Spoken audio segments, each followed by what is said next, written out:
Traffic পুলিশের অবর্তমানে আমাদের দেশের ছাত্রছাত্রীরা কত সুন্দরভাবে রাস্তায় দাঁড়িয়ে দায়িত্ব পালন করতেছে। তারা যে এত সুন্দরভাবে রাস্তার গাড়িগুলোকে হ্যান্ডেল করতেছে, এটা দেখে পুরো বিশ্বের মানুষ অবাক হয়েছে। যেই কাজ এতদিন ট্রাফিক পুলিশ নিয়ম শৃঙ্খলার মধ্যে করতে পারে নাই, সেই কাজ ছাত্রছাত্রীরা করে দেখিয়ে দিচ্ছে।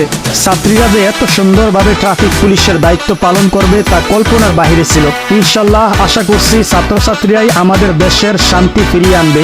আপনারা যারা ছাত্রছাত্রীদের পক্ষে ছিলেন, আছেন, থাকবেন, তারাই এই ভিডিওটিতে একটি লাইক করে দিবেন। HOE নিউজ, শিক্ষা, বিনোদন ও নাগরিক সংবাদের বিশ্বস্ত অনলাইন ঠিকানা।